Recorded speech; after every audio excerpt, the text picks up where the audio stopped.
So, as we have discussed before, the war between France and Britain continued to rage on well into the 1800s and eventually the early 1810s. The events continued into Jefferson's presidency after he assumed the office in 1801. Jefferson tried to avoid conflict with both sides, just like Adams and Washington. Even though he had previously been pro-France, he realized that committing to one side over the other could lead to war, which could seriously destroy the new nation. One thing that had been irritating Americans was the impressment of American sailors. Now, that did not mean that the British went up and say, hey, don't you think we're really cool? No, what it meant was that sailor impressment meant kidnapping. What happened was sailors would get paid a lot more on U.S. ships than on British ships. So many sailors therefore preferred to be on American ships. Why? So they get more money. Britain decided to counter this by simply kidnapping American sailors, and this occasionally would lead to gunfights, and some even thought that this would eventually break out in all-out war. Jefferson then tried something new in 1807. He enacted the Embargo Act, signed it into office, which of course Congress had passed. Remember the Constitution? Now this would punish both Britain and France by not trading with either side. Jefferson and his Secretary of State James Madison believed that this would hurt Britain's economy, and Britain would therefore stop impressing sailors. Not surprisingly, this led to a seriously damaged U.S. economy because we weren't trading with either side. And Britain didn't worry about it. Britain just started trading with other countries. Make no mistake about it, the Embargo Act was a total disaster. Total disaster. This mess was then passed on to Jefferson's successor, his former Secretary of State, James Madison. Madison tried something new.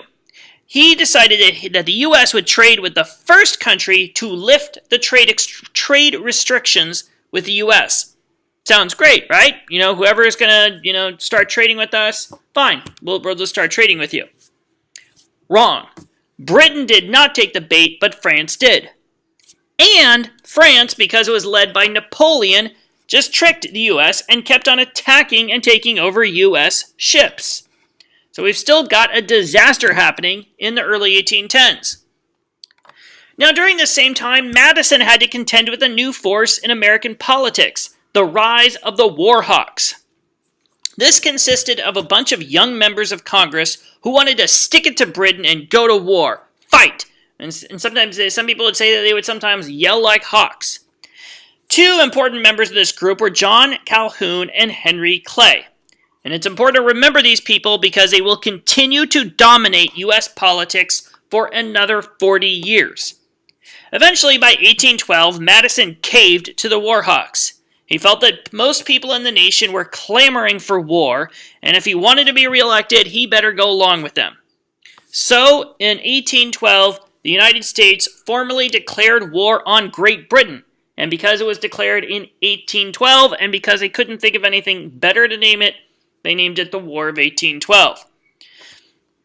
And I will leave you with a bit of interesting trivia. Back then, it took about 6 weeks, if a message was going to be relayed from Britain to the U.S., it would take about 6 weeks for that to go from London to Washington, because of the Atlantic Ocean.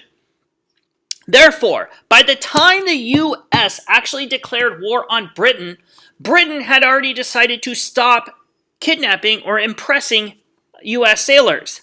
But that message was still making its way across the Atlantic Ocean, and it had not yet gotten to Washington. Therefore, if the U.S. had waited a couple weeks or a month or so, then they would have gotten a message about the sailors, and there would have been no war. Oops. My bad. Anyways, I hope you have a great afternoon, and I shall see you tomorrow, unless this is the weekend, in which case I will see you on Monday.